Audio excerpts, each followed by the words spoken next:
Howdy guys, Attorney Walter Hnot. Let's get right into the video. Please remember to like, subscribe, and leave 5-star reviews. Now, with that said, the way you leave a 5-star review, you go to Google, you search Disability Resolution Florida. That's the name of the law firm that these videos are made under. And then basically you just find the review button. Now, let's get right into this video.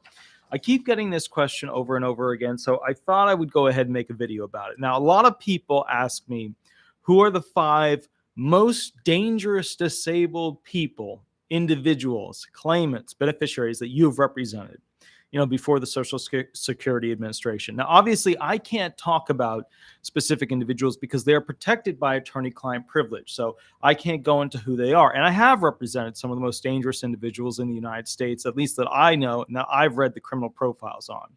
Now, when I asked this question at first, I was thinking about these actual individuals that I represented.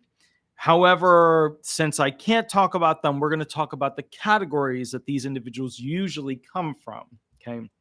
Some things you also have to understand ahead of time are going to make you feel uneasy. Some things make you a man, some things make you a woman, and some in between.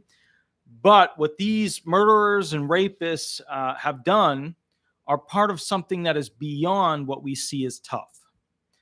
If a soldier kills someone, it's justifiable PTSD, right? Post-traumatic stress disorder. And if a murdering rapist kills a child because their face reminds them of what they did to that child, it's different. There's a moral change of how we view it.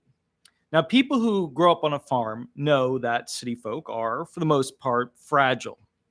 I mean, sure, they work out in gyms and create quasi-enlightening, word salads that drip with extra saucy dressing, sure. However, ask them to kill a chicken and prepare it, or shoot a buck and dress it, they become repulsed. So understanding that everyone has a different, moral standard that they go by, like a forecast as to where they're going to be, where they're currently at, all that stuff is important to understand that ahead of time. So, also understand that people who live in the city who buy steaks for their big night, but refuse to accept that death feeds them, both in enjoyment and sustenance, is something you just want to keep in mind as I kind of go through and explain these individuals. When I explain these individuals, it'll be by category. I did not do a 1, 2, 3, 4, 5. I didn't do that. I'm not putting one category above another because you always have some far off one, right, on the bell curve that makes it so extreme. So we're going to begin and go through these, but I need you to keep an open mind because a lot of you have not experienced war. A lot of you have not experienced farm life. A lot of you have not experienced something being shot in front of you. So you have to understand, as a palate for taking on these things, you've got a baby palate. Many of you do. You don't know, you haven't seen it, you don't understand. And that's okay. That's a wonderful thing to live, not just like in a quasi bubble, but like in a protective thing where you don't have to see these harms. That's nice. That's very good. We're going to go through a lot of these things that are going to make you feel uncomfortable, but at the same time, I just want you to keep an open mind. Okay.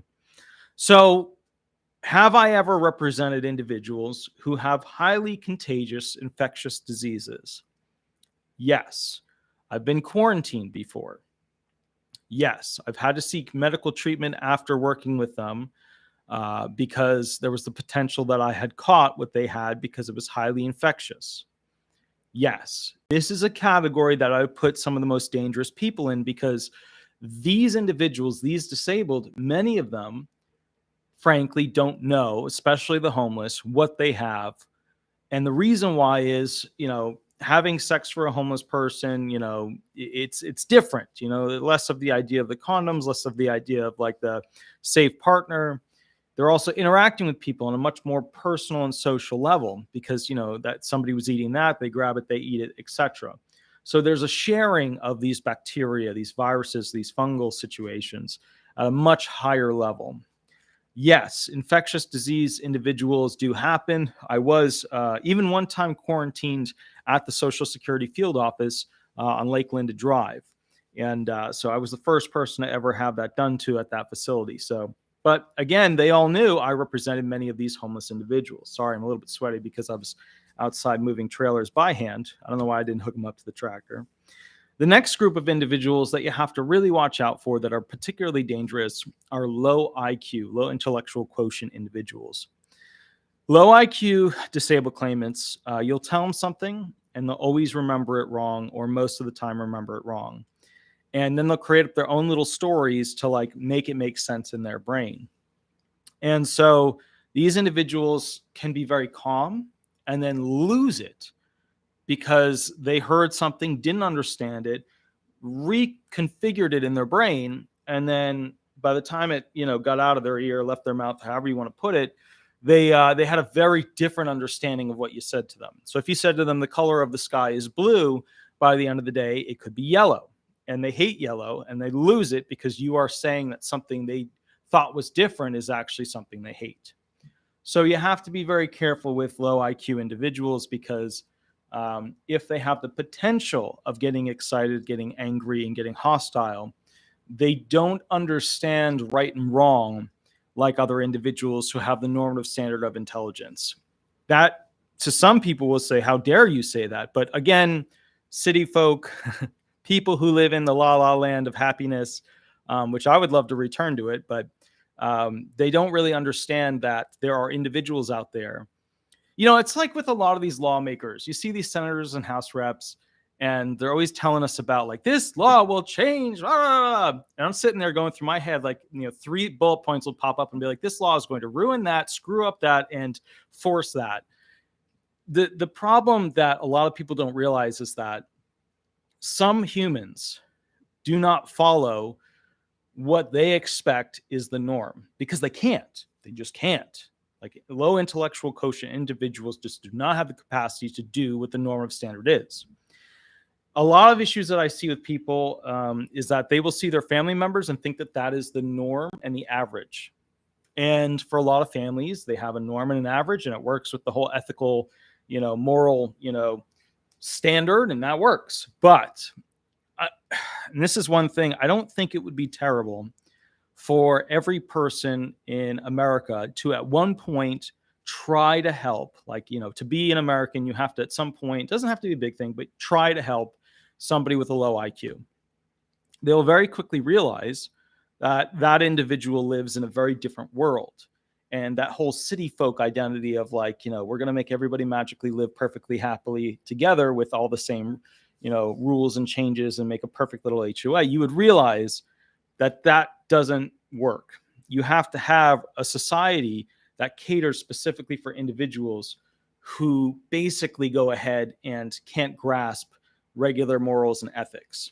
Hitting people is bad, shooting people is bad, stabbing people is bad. And then you add on to it, what is a self-defense situation, right? When are you allowed to have something that allows for self-defense that could potentially harm the other individual? And you start to, unwrap the onion, right? And you realize that people with low IQs, they can't unwrap the onion. So that's something to consider. And I realize some people in the comments or even the chat section are going to get upset with these things I'm saying, but the truth is these are the most dangerous people.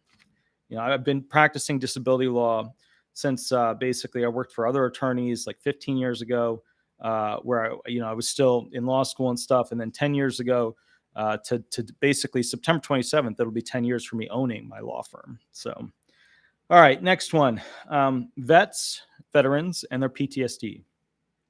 The thing about veterans is that they're really tough to gauge with, will there be a potential danger problem? Veterans have an absolutely incredible quality when it comes to controlling, bad shit, because they know how to, they've got training, they know how to use weaponry, they know how to use food to survive, they know how to use water and distill it and clean it and all that stuff. So when something bad happens, veterans are just better. They're just better at fixing the problem or getting it to a level that's acceptable. But then you have individuals with really, really bad PTSD. And some things trigger them to the point where they start to, and you could call it whatever you want, but it comes down to just basically a rampage, aggressive rampage. You have, and I'm going to split this up, and it's, again, we're going to deal with idiots that are just in the, the comment section on this thing, who have never represented somebody in their entire life, but they're from the city and they have an opinion, or they're from like the suburbs in an HOA. You have veterans who have the capacity to keep a clean firearm, and you have veterans who have the lack of capacity to keep a clean firearm. And that is one of the things I look to. That, and I look to how they're holding things in their hands to know where this person is at mentally. How do they hold a pen in their hands? I've had vets where I'll be in the hearing and they've got a pen in their hand in a manner at which it would be used like a knife. I've got vets who talk about meticulous detail and things like that. And these things will teach you, if they were to have a problem, what would occur as a result of that problem. Is this something where there's a lot of planning, where the individual has the capacity to go, okay, step one, I arrive at this time. Step two, I, open this door. I have this key. I do this thing. I hit this circuit breaker, right? Or do you have somebody that's just, they show up, they're breaking through the glass, right? So you have to look at essentially where they are at that spectrum, what type of individual they are. The thing about vets, though, is that what would be for civilians just this, like inestimable, can't overcome it PTSD, vets tend to handle much, much more severe PTSD a lot better than regular civilians, because they have all these training exercises and, ways that they've learned to cope with this extreme nightmare and flashback that they keep having, these intrusive thoughts. So, but then some of them get so bad that you got to watch it. You really got to watch it. So I put those individuals into a very dangerous category as well.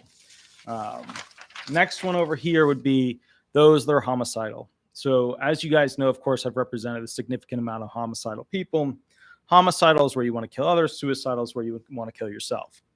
Homicidal individuals, you have to be careful, because a lot of them are fibbers when it comes to, are they actually intending to hurt someone? I will tell you some of the categories where there are more likely issues where they are to go ahead and do something.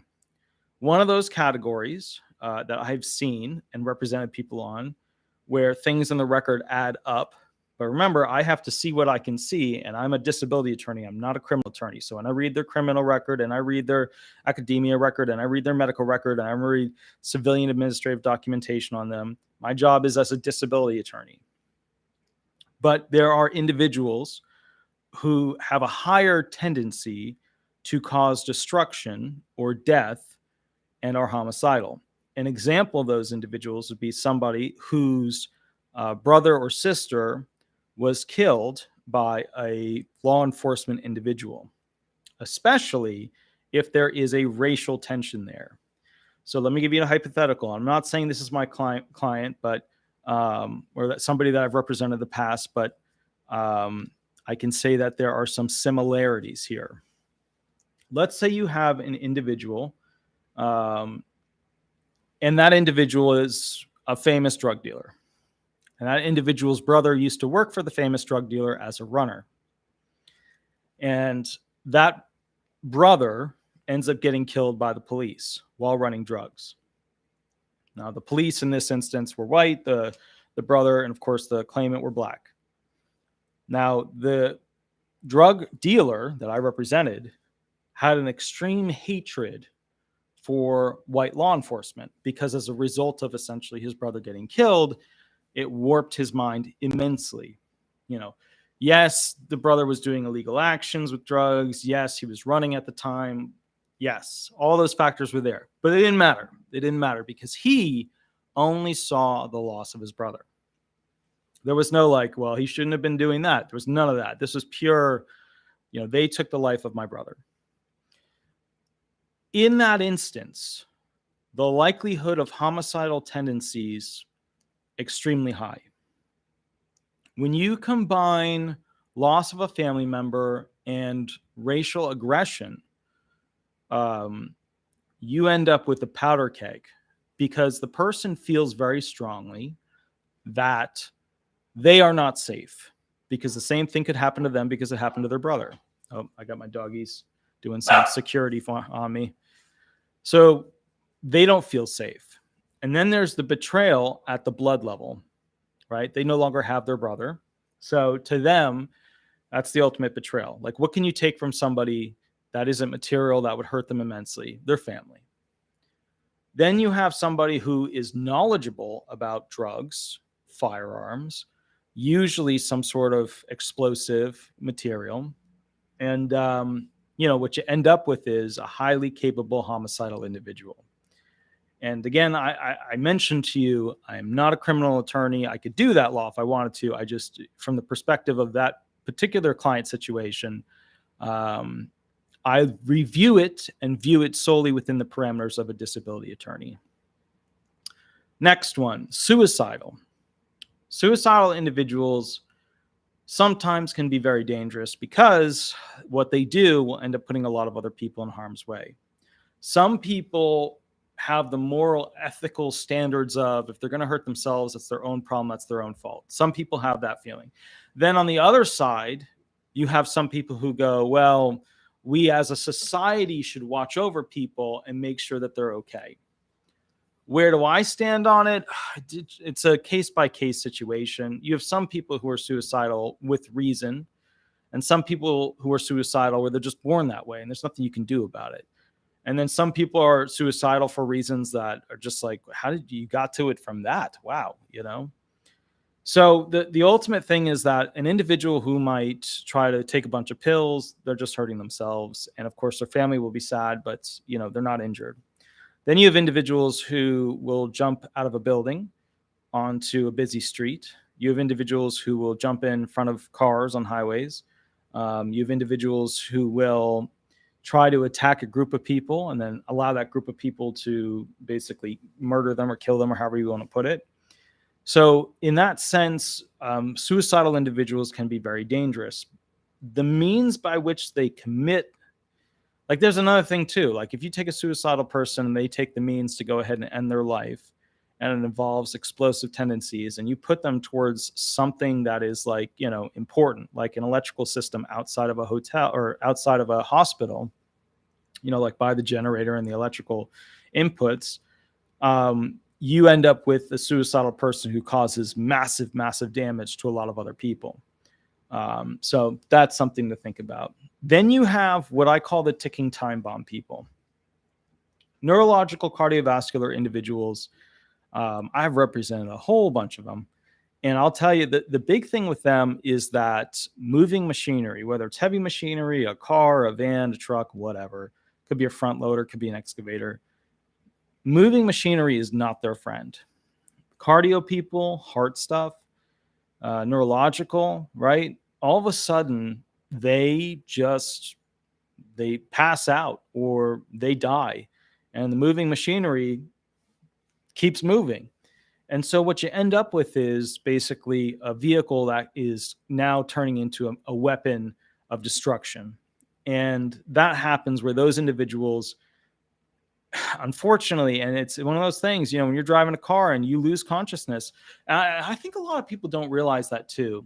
And I'm not going to call anybody out, but there's a super specific group of individuals who like to buy big SUVs because they feel safe and they can put all their kids in it, right? I'm not going to say who they are. But they are the most likely, from my experience, to drive directly in front of and cut off a dump truck. And they're also the group that has the least likely understanding over the physical properties of weight and matter. So when you have a dump truck, the amount of steel in that dump truck would crush your SUV into a tiny little package. And then if you add earth into that dump truck, like a 18 square yardage, dirt amount, that dump truck could squeeze into an even smaller suitcase, maybe briefcase sized amount of your entire vehicle, engine included, into that size. So when I see these individuals just zoom right in front of a dump truck, I think to myself, that is a person who truly does not understand the physics of how Earth works when it comes to matter interacting with matter. Anyway, so the point was, just to give a quick summary again for those who joined us, infectious disease people, where they're highly infectious with the disease that could cause tremendous problems for other people, low IQ individuals, intellectual quotients, vets and PTSD, homicidal individuals, suicidal individuals, and neurological / cardiovascular individuals who have impairments that would cause them to pass away or die very quickly. With that said, I'm going to go ahead and do the next video. The next video will be the 3 worst Social Security mistakes that veterans make all the time when it comes to applying for disability benefits. It's just something I see over and over and over and over again. I will catch you guys at the next video, and we'll be back in about, I would say about 5 minutes. Give me about 5 minutes, and then we'll be right back. Catch you guys a little later, and catch you soon. All right, bye-bye, guys. Bye-bye.